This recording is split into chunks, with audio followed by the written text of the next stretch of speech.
चारो न तारो ये है मर्जी तुम्हारी। गाओ सुन लो गुरुवर अर्जी हमारी, तारो न तारो ये है मर्जी तुम्हारी, सुन ले गुरुवर। आध्यात्मिकता में प्राथमिक कर्म प्रार्थना को ही कहा जाता है, माना जाता है। और जो चाहिए वो प्रार्थना में आप अपने गुरुदेव के, अपने इष्ट देव के श्री चरणों में भेंट रखो। आज तो वैसे भी मैंने सवेरे के सत्संग में कहा था, शिवधारा झूलेलाल चालीहे का 27वां दिन, 27वां अंक बहुत बढ़िया रहता है। जैसे दूसरे और पहाड़े खोड़ा जेके भी थींदा ने उन सब की गिनती अलग अलग रहती है, लेकिन 9 की सदैव वही रहेगी। 1 ना ना बिना अरणा, 8 1 8 1 3 ना 27, 7 2 4 ना 36, 3 6 5 ना 45, 4 5 6 ना 54, 5 4 7 ना 63, 6 3 8 ना 72, 7 2 ना ना 81, 8 1 और 9 10 90 माना शून्य की कोई वैल्यू ना है। तो 9 पूर्ण अंक का हमारे गुरुदेव भगवान जो मासिक नामदान की उनकी तिथि थी, 27 हर महीने की थी, जिस दिन कृपा करते थे सभी भक्तों पर नामदान दिया करते थे। तो आज शिवधारा झूलेलाल चाली का 27वां दिन, श्रावण मास चतुर्मास और साथ साथ में साहो रविवार। भाग के साहो बनाने वालो ॾींहुं, जिस दिन हमारे गुरुदेव भगवान की रहमतों के बड़े बड़े दरवाजे खुले रहते हैं। किनको कितना पाना है, क्या पाना है, ये निर्णय हर कोई खुद ही ले। आज का दिन जैसा तैसा दिन नहीं है। 2 निवेदन करूं, कहीं भी हो ना जो शिवधारा का विशेष तौर पर श्रद्धालु और नामधारी है, उनको शिवधारा आश्रम मुख्य स्थान पर जरूर आना है। सजेशन मानो या आज्ञा मानो, आपकी मर्जी। व्यासपीठ से बोल रहा हूं, इससे ऊपर कुछ नहीं है। कोई कितनी भी दिन भर सेवा करे, लेकिन मुख्य स्थान पर शिवधारा आश्रम पे शाही आरतवार के दिन नहीं आया, उसकी हाजिरी नहीं लगेगी। ये मेरे गुरुदेव भगवान का, सदगुरु स्वामी शिव भजन जी महाराज का ये नियम था। कुछ भी हो जाए, कहीं भी हो, सावा आरतवार अपने स्थान पे। और मेरा भी यही नियम है, कहीं भी रहूं लेकिन सावा आरतवार बाबा जी के श्री चरणों में। और ये सबके लिए नियम है। कोई ये नहीं कहीं के साईं रामपुरी अचण वारा होया, बिल्कुल ना। Rule is rule. जिनको पाना है इतना, बाकी छोटी जो संकोच सोच से 15 साल से 20 साल से जुड़े हुए हैं, वहीं के वहीं अटके पड़े हैं। हम क्या करें भैया। कोई भी संत है ना, वो तो ये चाहेगा कि आओ मैं आपको बहुत आगे लेके चलूंगा, जहां तक आपकी सोच है ना उससे बहुत ज्यादा आगे लेके चलूंगा। एक ही जन्म में मैं कई जन्मों की यात्रा कराऊंगा, लेकिन ये तब होगा जब मेरे वचनों को तुम मानोगे तो। क्योंकि मैं खुद करता हूं, ये तुम लोगों के लिए केवल नहीं है। जो दूसरों को कहते हैं ना, टीवी में ऐसे बहुत से संत है, तुम लोगों को ये करना चाहिए, तुम लोगों को ये करना चाहिए, उनको दूर से प्रणाम करो। जो संत कहते हैं हम लोगों को ये करना चाहिए, मतलब तुम लोगों को भी, मुझे भी करना चाहिए। जिन महापुरुषों के मुख में ये वचन हो, मतलब वो अनुभवी हैं, खुद पर भी काम करते हैं, नियंत्रण उनका है। केवल दूसरों को, कोई लेक्चरर नहीं है। लेक्चर तो लेक्चरर भी अच्छा देता है, प्रोफेसर भी अच्छा देता है, लेकिन उसको कोई गुरुदेव भगवान करके थोड़ी मानता है भाई।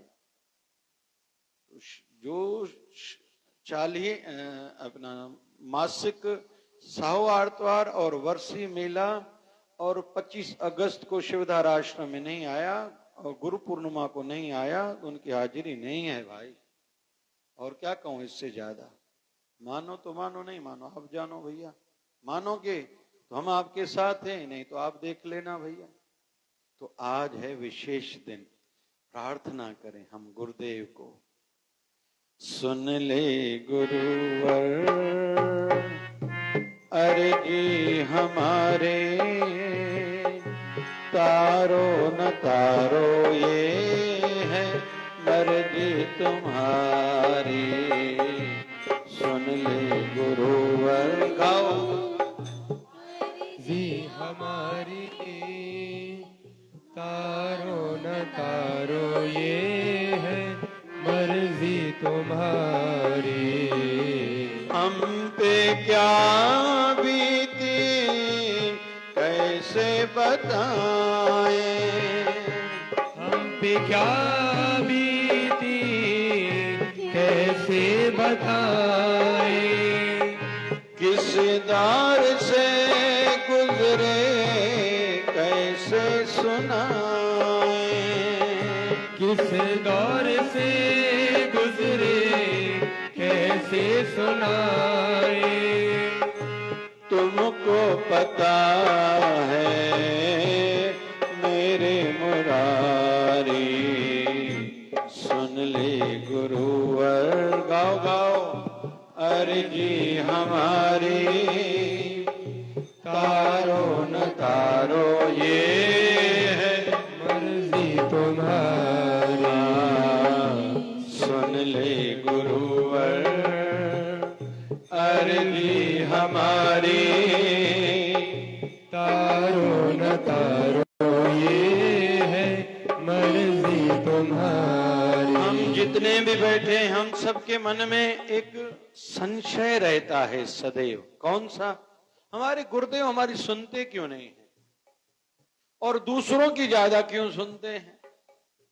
थोड़ा समझेंगे आज इस बिंदु को।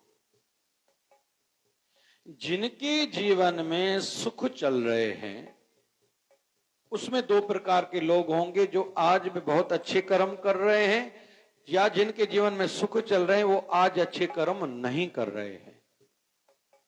तो उनके सुख के दिन क्यों चल रहे हैं? क्योंकि उन्होंने पहले ऐसा कुछ किया है इस जन्म में या पिछले जन्म में, उससे पहले जन्म में, उससे पहले जन्म में, या उनके पूर्वजों ने ऐसा किया है, इसलिए उनके जीवन में सुख चल रहे हैं। जबकि उनमें से बहुत से लोग ऐसे हैं जो पाप कर्म बहुत कर रहे हैं लेकिन फिर भी बढ़ते जा रहे हैं। क्यों? क्योंकि उनका पुण्य अभी जमा है और पाप का घड़ा अभी भरा नहीं है। वहीं हम लोग पैरेलली देखेंगे, कुछ लोग ऐसे हैं दुखी हैं, उसमें भी दो प्रकार के लोग हैं। और दुख क्यों आया जीवन में? उन्होंने कोई ना कोई पाप किया था, आज किया था, कल किया था, 1 साल पहले, 5 साल पहले, 10 साल पहले, 1 जन्म पहले, 2 जन्म पहले, 100 जन्म पहले, लेकिन उन्होंने पाप किया ही किया है। जैसे धृतराष्ट्र ने भगवान श्री कृष्ण से पूछा, मैं अंधा क्यों बना हूं? भगवान कृष्ण ने कहा, ध्यान करके देखो, पिछले जन्म, इस जन्म में तूने कोई पाप किया है? बोले नहीं। वो पिछले जन्म में? बोले नहीं। उससे पहले? बोले नहीं। मैंने तपस्या की है पिछले जन्मों में, 100 जन्मों में मैंने जाके देखा है, मैंने कोई पाप नहीं किया। जब भगवान कृष्ण ने दया दृष्टि धरी तो 104 जन्म पहले धृतराष्ट्र देख रहा है, एक बालक है, एक बगिया में, बगीचे में खड़ा है, एक तितली को पकड़ा है, एक कांटा लेके तितली की आंखों में डाला है। भगवान कृष्ण को ये धृतराष्ट्र बता रहा है। तो भगवान कहता है, ये बालक और कोई नहीं, तुम थे। 104 जन्म पहले तितली को अंधा किया था, उसके बदले में तुझे इस जन्म में आंखें नहीं मिली, तुम अंधे बने हो। मतलब कर्म का विधान है ही है। तो जिसके जीवन में दुख है कोई भी, मतलब उसने कुछ ऐसा पाप किया था, आज किया था, कल किया था, 1 साल पहले, 10 साल पहले, 1 जन्म पहले, 10 जन्म पहले, 100 जन्म पहले, लेकिन उसने किया जरूर है। ठीक है। अभी जिनके जीवन में दुख है फिर भी कुछ लोग पाप ज्यादा कर रहे हैं तो दुख उनके बढ़ेंगे ही। अभी भी बढ़ेंगे, बाद में भी बढ़ेंगे, उनके भी बढ़ेंगे, उनके वंशजों के भी बढ़ेंगे। हम लोग समाज में ऐसे बहुत से लोग देखेंगे जो बेचारे अच्छे हैं, लेकिन उनके परिवार में पीड़ा बहुत है। बीमार बच्चे जन्म ले रहे हैं, घर से बीमारी नहीं जा रही, नुकसान ही नुकसान हो रहा, आग लग गई, चीजें गुम हो गई, चोरी हो गई, जिस धंधे में हाथ डालते हैं उनका काम नहीं हो रहा है। क्यों? क्योंकि उनका पहले वाला पाप बहुत अभी जमा है, उनको भुगतान करना बाकी है। तो दुख के जीवन चल रहे हैं, फिर भी जो पुण्य कर्म नहीं कर रहे हैं वो अपना नुकसान खुद कर रहे हैं। और लेकिन जिनके जीवन में दुख बहुत चल रहे हैं लेकिन फिर भी पाप कर रहे हैं, वो तो अपना भविष्य बिगाड़ रहे हैं। लेकिन जिनके जीवन में दुख बहुत है तो प्रार्थना करें, पुरुषार्थ करें, पुण्य कर्म करें। 3 बातें, प्रार्थना, पुण्य कर्म, पुरुषार्थ। अभी यहां विषय आया, मैंने फिर उपवास जो रखा उसका क्या? नहीं भैया, आपके ऊपर 1000 रुपए का कर्जा था, आपने उपवास रखा, आपने कोई धर्म कर्म किया, कितना किया उतनी मात्रा में आपका दुख या कर्जा कम हुआ। धीरे धीरे कम होता जाएगा जब आप निरंतर करते रहोगे। प्रार्थना निरंतर करते रहो, पुण्य कर्म खूब करो। मां ॾिसां तो पुराणा असांजा सत्संगी अहिड़ा ने जेके अॻु सुठा हुया, ॾींहों ॾींहों अलाए छा थो थींदो वञे। अड़े तव्हांखे छा थी वियो भाई? साईं वधायव तूं त अञा वधीक शेवा कयो न भाई, ये छा थी वियो तव्हांखे? तव्हां वधीक नाम जपियो भाई। जिन पर गुरुदेव की कृपा है, अभी सुख के दिन है, धोखे में न रहना। जैसे दुख के दिन सदैव नहीं रहते, वैसे सुख के दिन भी सदैव नहीं रहते। समझदार वो है जो सुख में दुख की तैयारी करे। समझदार कौन है? जो सुख में दुख की तैयारी करे कि दुख मुझे उस समय पीड़ा न दे। जैसे सामान्य बुद्धि के स्तर पर देखें, हेल्थ इंश्योरेंस सबको करानी चाहिए और पुरुषों को विशेष तौर पर लाइफ इंश्योरेंस जरूर करानी चाहिए। भगवान न करे झटके में हम लोग चले जाएं, पीछे वालों को कुछ मिले। और बच्चों को सब बता के जाएं, मेरी प्रॉपर्टी क्या है, बैंक में बैलेंस कितना है, किसी के पास मेरा पैसा कितना है, मुझे देना कितना है, मेरी लाइफ इंश्योरेंस है नहीं है। एक डायरी हर पुरुष को जरूर बनानी चाहिए। हो सके तो पत्नी को भी बताएं, एक आधे और व्यक्ति को भी। क्यों? भगवान न करे, अच्छा नहीं लग रहा मुझे बोलते हुए, भगवान न करे पति पत्नी का एक्सीडेंट में साथ में कुछ हो जाए, तकलीफ हो जाए, तो ये बात ध्यान में रखनी चाहिए। तो समझदार कौन? जो सुख में भी दुख की तैयारी करे। दुख आएंगे, दिनों में दिन हो सकता है बड़े दुख आए, लेकिन हम लोग जो ये प्रार्थना कर रहे हैं, जो गुरुदेव की शरणागति ली है, ये हमारे जीवन में दुख आएंगे, सूली में से कांटा हो जाएगा। आज है गोस्वामी तुलसीदास जी महाराज की जयंती। ये ऐसा युग पुरुष था जिसके कारण रामचरित्र मानस की रचना की थी। तब उनके शरीर की आयु 77 साल थी। बहुत बड़ी आयु जिए हैं संत। तो 77 साल की आयु में रामचरितमानस लिखा था। इनकी ख्याति बढ़ती गई। उस समय का दिल्ली का जो राजा था, उनको बताया गया कि ये बहुत प्रचार करता है। उनको फिर गोस्वामी तुलसीदास जी महाराज को जेल में डाला गया। जैसे उनको जेल में डाला गया, 40 दिन उनको जेल में डाला गया। उन्होंने जेल में हनुमान चालीसे की रचना की। जैसे हनुमान चालीसा लिखा, रचना की, खूब खूब पढ़ा। फल रूप में हनुमान जी महाराज का सच्चा भक्त था, राम जी का सच्चा भक्त था। वानर कई आके राजा के घर के ऊपर उन्होंने आतंक मचाया। खूब खूब राजा डिस्टर्ब हो गया। राजा को वजीरों ने कहा, अरे किस संत को जेल में डाला है? वो हनुमान जी महाराज का सच्चा सेवक है, जल्दी निकालो, नहीं तो ये वानर तेरे प्राण ले लेंगे। तब राजा ने हाथ जोड़ के उनसे निवेदन की, माफी मांगी और उनको जेल से रिहा किया। तो उधर से ऊपर जो वानर आए थे वो भी अपने अपने घरों की ओर, दिशा की ओर चले गए। कुल मिला के तकलीफें तो आएंगी ही। उस समय हम क्या करते हैं? हमने अभी प्रार्थना में क्या मांगा? सुन ले गुरुवर अर्जी हमारे, तारो न तारो ये है मर्जी तुम्हारी। मतलब मेरे दुख जरूर पूरे करो नहीं, आज के आज मेरी मनोकामना पूर्ण करो, नहीं, आपकी मर्जी है, क्योंकि मेरा हित किसमें है ये आप भली भांति जानते हैं। बच्चा तो कहेगा मम्मी मेरे को टू व्हीलर लेके दो, अरे बचपन में लेके दो कि कल चल के बच्चा गिर जाए, हड्डी टूट जाए, कई कई बच्चों की मृत्यु तक हो जाती है। छोटा बच्चा मम्मी को कहता है मुझे माचिस दो, मां नहीं देती, इसमें इसलिए कि बच्चे का हित इसमें है, भला इसमें, उसको माचिस में नहीं दो। चाकू मां बच्चे को नहीं देती, गैलरी में जाने को बच्चे को मां नहीं देती, सीढ़ी पर चढ़ने या उतरने के लिए मां रोकती है। बच्चे को लगता है मेरी मम्मी अच्छी नहीं है, जबकि उसके हित में है, नहीं तो गिर जाएगा, कहीं टांग न टूट जाए। इसलिए हम इन लोग ये प्रार्थना करें कि हे गुरुदेव तारो न तारो, ये आपकी मर्जी, आपको समझता है मेरा हित छा में है, किसमें है, और मेरा भविष्य किसमें अच्छा होने वाला है। एक व्यक्ति था, धंधे में बढ़ने लगा, ध्यान से सुनना सभी, जैसे धंधे में बढ़ने लगा इसको एहसास हुआ ये मुझ पर मेरे गुरुदेव की कृपा ही है, भगवान की कृपा है तभी बढ़ रहा हूं, ये मेरे केवल अक्ल के कारण नहीं बढ़ रहा, क्योंकि मेरे जैसे ऐसे बहुत हैं जो मुझसे समझ में ज्यादा हैं, जिनके पास पैसा ज्यादा है, रिसोर्सेज ज्यादा है, उनको सहायता देने वाले बहुत है, लेकिन फिर भी मेरे जितनी उन्नति तरक्की नहीं कर रहे, क्योंकि मेरे ऊपर मेरे गुरुदेव की कृपा है, मेरे इष्ट देव की कृपा है। तो इसने क्या किया कि मंदिर बनाना शुरू किया, खूब खूब अपने गुरुदेव के इष्ट देव के मंदिर बनाता गया, लेकिन धंधे में व्यस्त था, जाता नहीं था। एक दिन जीवन में ऐसा कोई पड़ाव आया कि इसके ऊपर ऐसा कोई कर्जा चढ़ा, ऐसी कोई परिस्थितियां आई कि इसको दूसरे दिन 100 करोड़ देने हैं।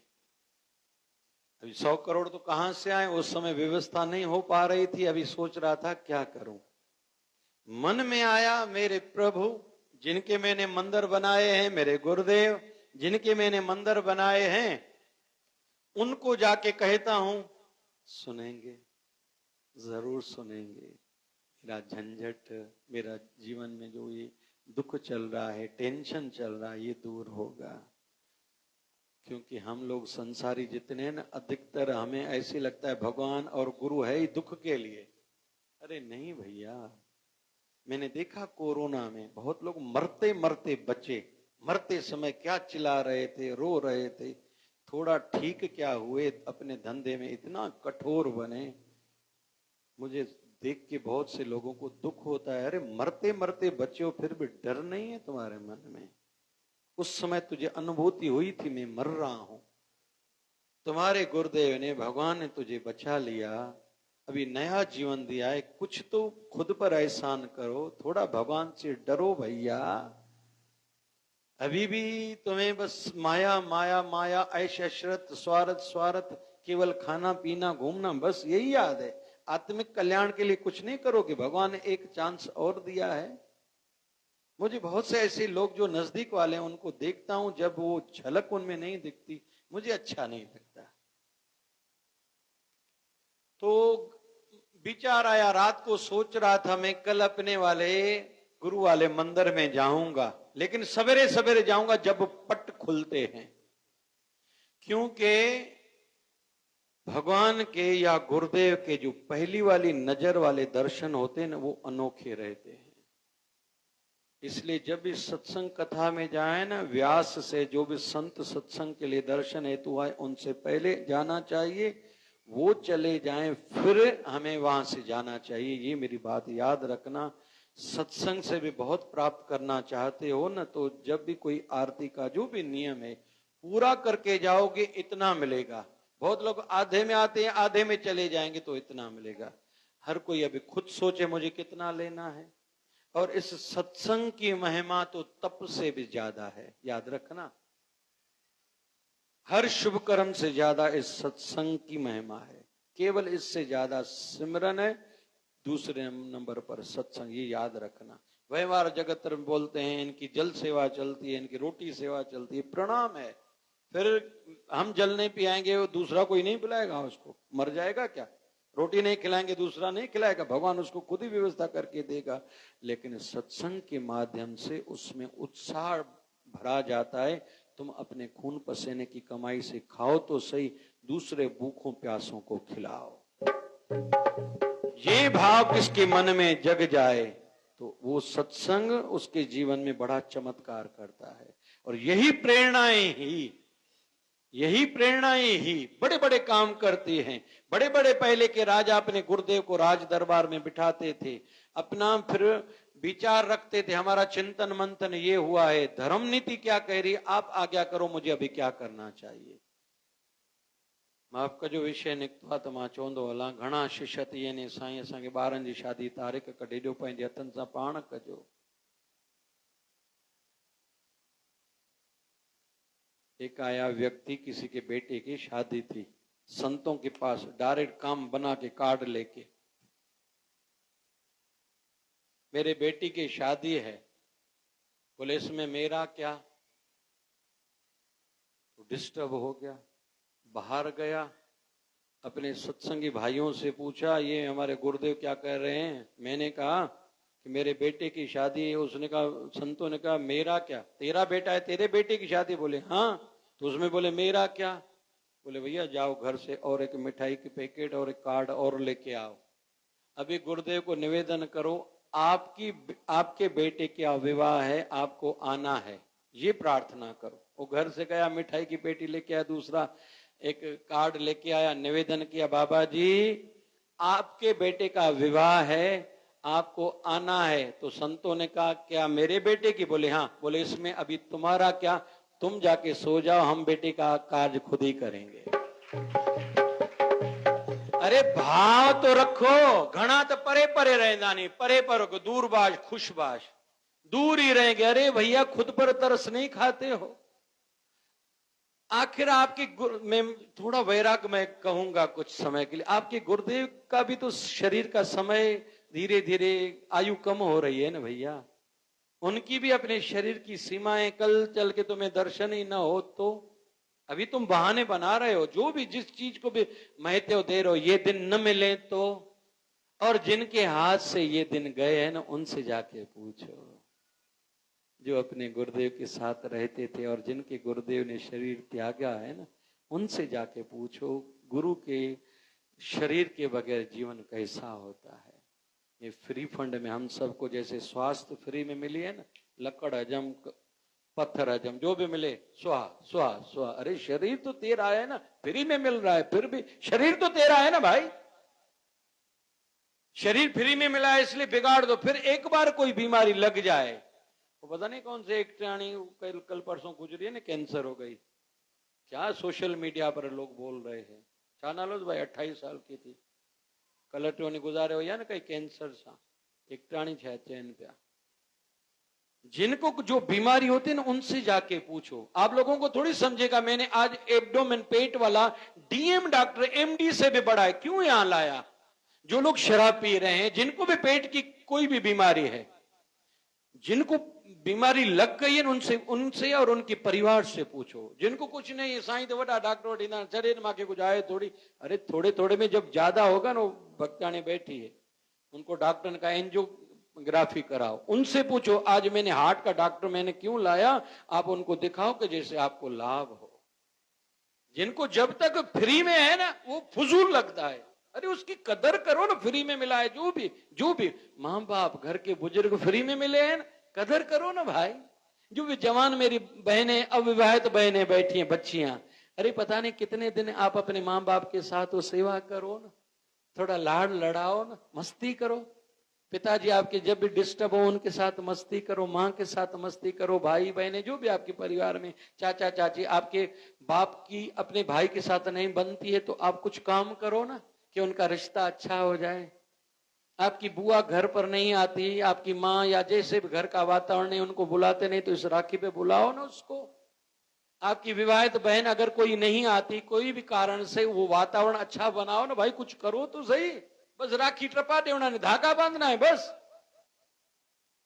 जितने भी जवान लड़के बैठे हैं, आपके पिताजी ने खूब मेहनत की है, कुछ करो ना, अपने पिता को मन की खुशी दो ना, जीते जी बाद में श्राद्ध करोगे, पिंडदान करोगे, कौन सा बड़ा विषय हुआ? जीती जी अपने बुजुर्गों को खुशी दो ना, माँ को, बाप को। थोड़े कभी कभी पैर दबाया करो, पानी भर के दिया करो, रोटी हाथ से एक गिलास तोड़ के उनके मुंह में डाला करो, उनको खुशी दो। नई ड्रेस लेके आओ, कभी उनके लिए नया जूता लेके आओ, उनकी बेडशीट नहीं लाओ, कोई पलंग नया लाओ, उनके रूम को रीसेट कराओ, कोई नई टाइल्स, कोई नई मार्बल, जो भी व्यवस्था है, जो भी नई सरमाई का फर्नीचर नया अपने माँ बाप के लिए जीते जी करो ना भाई। क्या इधर उधर घूमते रहे, तो मुझे इधर जाना है, वैष्णो देवी जाना है, सदा जाओ, मना नहीं है, लेकिन केवल वैष्णो देवी जाने से क्या होगा भाई? आपके माता पिता इधर दुखी है, तुम वैष्णो देवी जाओगे। मैं हरिद्वार जा रहा हूं, मैं अमृतसर जा रहा हूं, मैं अमरनाथ जा रहा हूं, जाओ भाई, आपकी मर्जी है। आप तो मनोरंजन के लिए जा रहे हो, आशीर्वादों का विषय है। आपके घर में आशीर्वाद वाले बैठे हैं ना भाई, नहीं जाओ, मेरा कहना ये नहीं है, लेकिन बात को समझो। जो करना है अभी करो ना। आपके शरीर में गुरुदेव हैं तो उनके साथ रहो, यात्राएं करो, सेवा करो। गुरु दर पर आके कोई सोता है क्या? ऐसा होता है क्या? बहुत लोग गुरु दर पर जाते हैं अपने, जब जहां भी जिसके गुरुदेव, शॉपिंग करने के लिए चले जाते हैं, कोई रिश्ता करता है, कोई चाट खाने के लिए। अरे गुरुदेव के दरबार में इसलिए जाया जाता है। बहुत लोग फिर मेहमान बन के ऐसे बैठे रहते, भंडारा चले तो हम लोग खा के निकल जाए। अरे तुम बालक हो ना, शिष्य मतलब बालक, बेटा बेटी ना। तुम्हारा दायित्व तो बनता है ना, मेरे गुरुदेव को कहां अव्यवस्था लगेगी, मैं पहले से वो कर दूं, आशीर्वाद प्राप्त करो ना भैया मेरे। फिर गुरुदेव अगर आपके जहां जहां नहीं है, गुरु के कार्यों को आगे बढ़ाना मतलब गुरु की चरणों की सेवा करना। जिनके गुरुदेव अभी शरीर में नहीं है, उनके कार्यों को आगे बढ़ाना मतलब गुरुदेव की दिल की आशीर्वाद पाना। गुरुदेव शरीर करके, अभी आत्मा करके जहां भी वास करते होंगे, बहुत बहुत आशीर्वाद करेंगे। अगर आप सच में अपने गुरुदेव के चलाए हुए कार्यों को करोगे तो।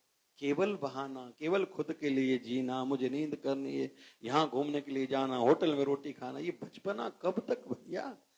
बच्चे ऐसा करें ठीक है, लेकिन आप अभी तक वैसा ही करोगे, वैसा ही जीवन जियोगे,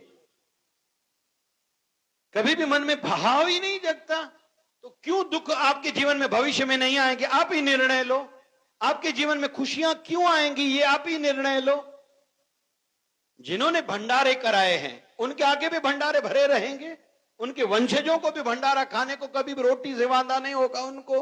बहुत लोग सोचते हैं इतना सा खर्च कर सकता है, अरे अथी तो खर्च न, तो तू लूण पैकेट वठिया, भगवान तो जो वो भी स्वीकार कर दे, लेकिन भाव तो रखो। केवल मेहमान बन के आना ये क्या है? कब तक भैया? दूर दूर रहना। सामने मैंने उस दिन में कहा था, स्कूल में कॉलेज में आगे कौन बैठते हैं? स्टूडेंट जिनको पढ़ाई करनी है।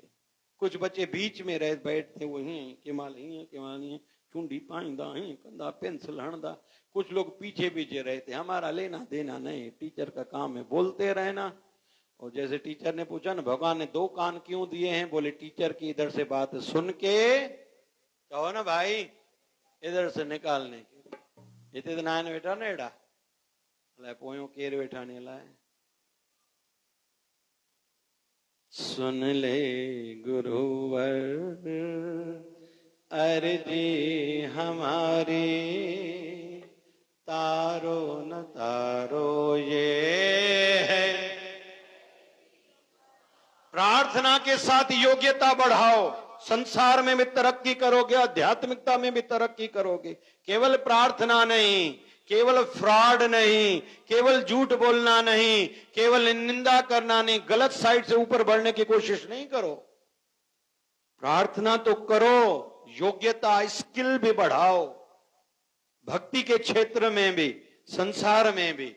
रोज माइंड को शार्प कैसे किया जाता है? मैंने किसी समय कहा था, हफ्ते में 1% खुद को इंप्रूव करो। 1%। साल में कितने हफ्ते होते, वीक कितने होते हैं?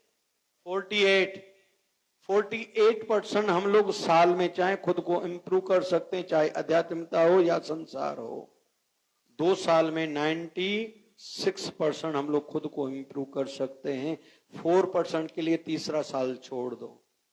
जो भी अच्छी आदत खुद में डाली, मुझे मेहनत खूब करनी है, नया सीखना है, दुकानदार है, ग्राहक से अच्छी बात करूं, ग्राहक को रेस्पेक्ट दूं। रेस्पेक्ट आजकल सब किसी को चाहिए, इज्जत चाहिए, मान चाहिए, प्यार चाहिए। दादाजी को दिया ना, इतनी बड़ी आयु के एज के थे ना, उनको अच्छा लग रहा था? नहीं, ये आशीर्वाद दे देते, उनको जरूरत नहीं है इसकी। वो अमेरिका वाले संत हैं, लेकिन इज्जत हर किसी को अच्छी लगती है। ड्यू रेस्पेक्ट सबको देनी चाहिए।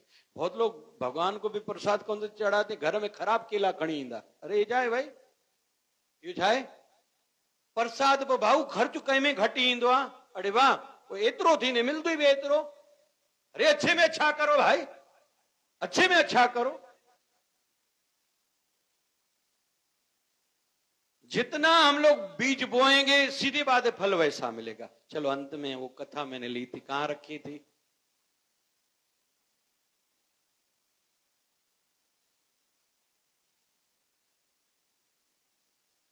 सुन ले कन्हैया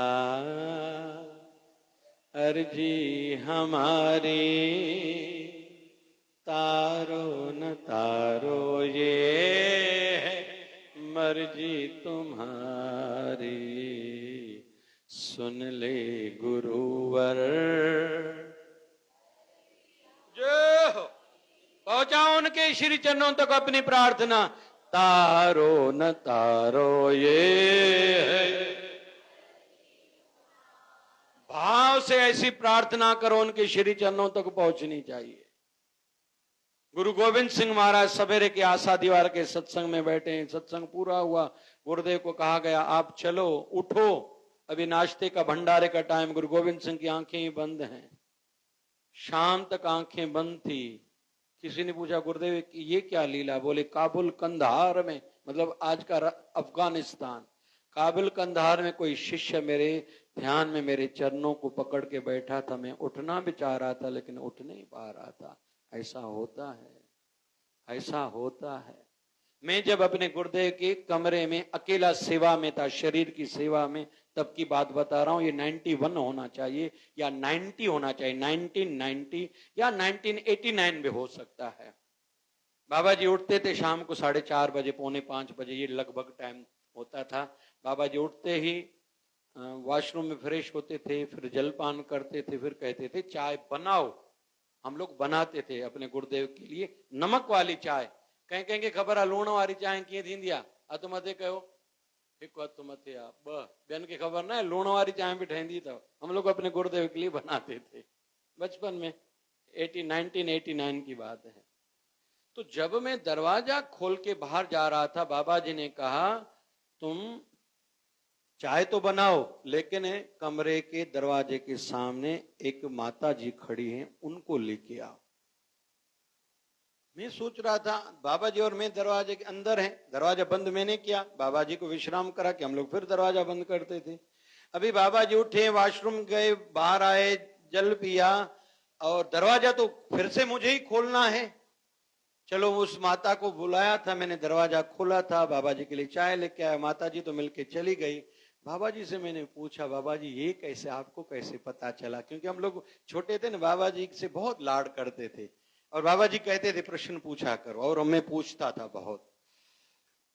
तो कहते बाबा जी फिर अंदर की बातें अंदर में हमसे करते थे, बाहर नहीं, अंदर में अंदर की बातें करते थे। कहा कि वो बार बार बेचारी बुला रही थी मुझे, नींद से उसने ही जगाया है कि जल्दी दर्शन दो, क्योंकि घर वाले उसके अच्छे नहीं है, उनको घोटकी जाना था, इसलिए मैं उसके कारण ही नींद से 15 मिनट पहले जगाऊं। अरे हम पुकारे तो सही, हम बुलाएं तो सही, वो तो सुनने के लिए तैयार है। बाबा जी 24 घंटे हाथ करके ऐसे खड़े हैं। पता नहीं कितने लोगों ने, मतलब सेवादारियों ने सवेरे सेवा की होगी, उनके ऊपर आशीर्वाद हुई। बहुत लोगों ने रविवार मतलब देर से नींद से जगना है, नाश्ता करना है, कहीं घूमने जाना है, होटल में रोटी खानी, बहुत लोगों ने उनको इंपॉर्टेंस दी होगी, महत्व दिया होगा। तो अभी किसको कितना आशीर्वाद मिला होगा बाबा जी जाने, आप लोग जानो। चलो मैंने कथा अंत में जो आधी छोड़ी थी उसको लेता हूं। 100 करोड़ का कर्जा हुआ है, रात को सोच रहा है मैंने जो मंदिर बनाया है, कल सवेरे पहला जो दर्शन खुलेगा जाके मुझे प्रार्थना करनी है, और बौणी के रूप में भगवान मेरे गुरुदेव सुनेंगे जरूर। अभी जैसे मंदिर में मंदिर के बाहर पहुंचा तो पहले से एक भिखारी खड़ा है दरवाजे के बाहर। दरवाजा अंदर से बंद है, पुजारी अंदर है, दरवाजा हाथ के जोड़ के खड़ा है, भगवान जल्दी दर्शन दो, मेरी प्रार्थना सुनो। ये बेचारा खुद में बड़े टेंशन में आया है, पहले तो बहुत दिनों के बाद, बहुत समय के बाद आया है।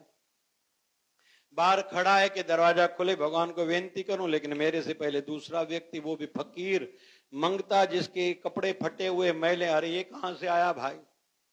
अभी उसको कैसे कह के तुम नहीं जाओ, मंदिर तो सबका है। जैसे अभी दरवाजे खुलने का टाइम है, वो कह रहा है, जो भिखारी खड़ा है, बाबा ए मेरे प्रभु, मेरे गुरुदेव, जल्दी मेरी प्रार्थना सुनो, पहले तो दरवाजा जल्दी खोलो, मुझे देर है हो रही। आजकल यही जमाना है, खपे पुट पर जल्दी क्यों असांखे देर थे थी। अड़े असन सायार तो आदि पुटन वारनि जी लाइन लग दिया, खपे पुट पर देर थे थी। छा खपे, पर टाइम कोन अथव असांखे। दुख ॾाढो असांजे जीवन में, पर टाइम न अथव। तव्हां वेठे लाहिजो, असांखे दुख लाहिण जी कथा ॿुधण लाइ टाइम नथो। ॿुधव असां हलूं था। अड़े इहो त सुख अथव भाई। घणा ॾाढी मज़ाक कंदा अथव पाण सां, मां न कंहिंसां मज़ाक कंदा नी। हाँ, अॼु हिकिड़ी माई आई, मुंहिंजे नुंहं लाइ इलायची ॾे। तुंहिंजी नुंहं काथे अचे, घर वेठी आहे। वाह वाह मां वाह, छो भला बिस्किट तो वठण आई आहे, को खंड पाव वठण आई आहे किराने जी दुकान तो अमड़।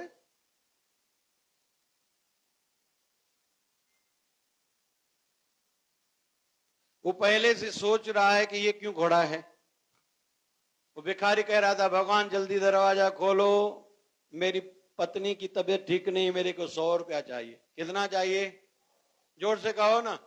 और पीछे वाला खड़ा है, उसको कितना चाहिए, जोर सा चाहो ना थोड़ो, 100। अभी उसने सुना, उसको गुस्सा आ रहा है, यार तू 100 रुपए में अटके हुए, इधर जान पे बनाइए। इसके ऊपर कर्जा कितना है और उसको कितना चाहिए। भगवान किसकी सुनेगा, दोनों की भाई। अमीरन जी ॿुध दो, गरीबन जी न ॿुध दो। सुन ले गुरुवर अर्जी हमारी, तारो न तारो ये है मर्जी तुम्हारी। गाओ, भाव से गाओ।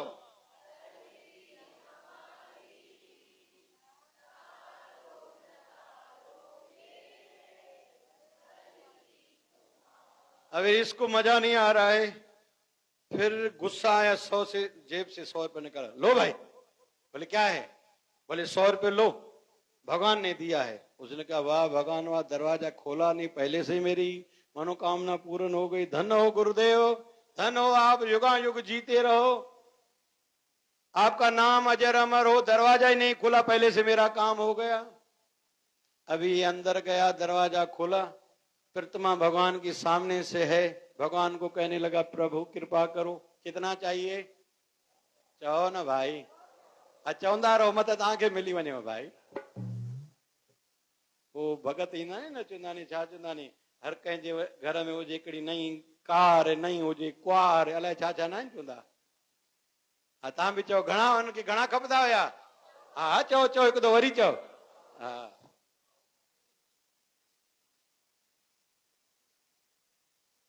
भगवान को प्रार्थना कर रहा है, प्रभु मैंने आपके मंदिर बहुत बनाए, अभी तो कृपा करो।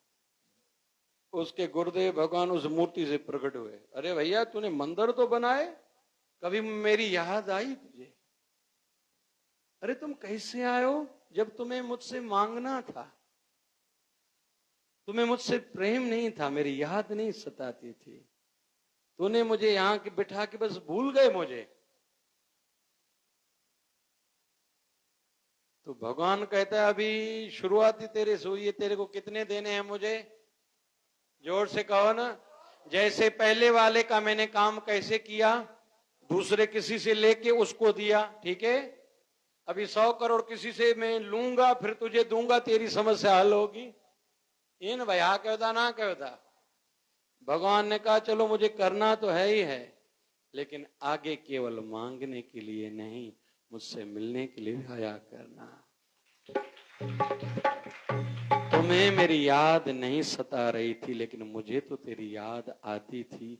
मैंने ये खुद स्वांग किया था, एक लीला रची थी कि तू मेरे पास आ, क्योंकि तूने मेरे पास आने में बहुत देरी की है। रही बात जो तेरा झंझट है, तो यहाँ से बाहर निकलेगा, तुझे फोन आएगी, तेरे 100 करोड़ से ज्यादा तुम्हें अभी मिल जाएंगे। तो जो अपने गुरुदेव से, प्रभु से मिलने आते हैं ना, उसका काम ऐसे समझो बना पड़ा है। लेकिन अगर देरी है तो इसमें कि हम लोग आने में देरी करते हैं। सदगुरु बाबा शिव भजन भगवान सबके ऊपर कृपा करें। साई आरतवार वारो साई सबनी जा पंदड़ा सजाया करे। अगना जेके भी शिवधारा जा खास करके नामधारी श्रद्धालु आयो करें भुलैया न कजो।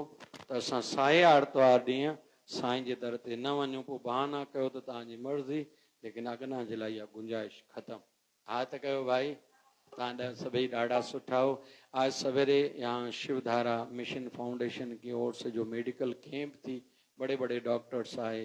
कैंसर का सर्जन डॉक्टर राजेंद्र सिंह अरोरा आया, orthopaedic surgeon doctor Govind Lahoti ji आए, डॉक्टर विजय बख्तियार आए जो हार्ट के डॉक्टर हैं, दूसरे हार्ट के बड़े डॉक्टर राहुल कड़ू जी आए, ऐसे स्किन के हितेश खत्री जी आए, डर्माटोलॉजिस्ट आए कि प्रियंका मैडम आई, भंसाली आदि बहुत से डॉक्टर्स आए। बहुतों ने सेवा की, और जिन भी भक्तों ने सेवा की, परमात्मा उनके शरीर के दुख दूर करे। जो रक्तदान करते हैं ना, रक्तदान और औषधि दान और मरीजों की सेवा, ये 3 कार्य ऐसे हैं। और हॉस्पिटल में पैसे दे के आया करो, दवाइयां लेके दे के आया करो, या पैसे डोनेशन दिया करो हॉस्पिटल में। इनका फायदा है आपके शरीर के आने वाले कष्ट दूर हो जाएंगे। या जिनको कष्ट बड़ा है, कोई अभी बड़ी बीमारी लग चुकी है, तो आप औषधि आदि इस प्रकार का दान करोगे तो उसकी पीड़ा कम होगी। ये फायदा है। और रक्तदान से आयु भी बढ़ती है। ध्यान से सुनना, काया निरोगी होगी अगर औषधि दान, दवाइयों का दान करोगे हॉस्पिटल में। यहाँ एक भक्त बैठा है, अच्छा लगता है, 8 मार्च को कहता है मेरा मेले में नहीं, मेरा हॉस्पिटल में डोनेशन है कि किसी न किसी एक का आंखों का ऑपरेशन होना चाहिए, कि मेरे बाबा शिव भजन का नाम युगों युगों तक अजर हो। बाबा शिव भजन सा। यहाँ एक बैठा है जो हर 8 मार्च को ये सेवा करता है। बाबा शिव भजन साईं सबनी मत कृपा थे।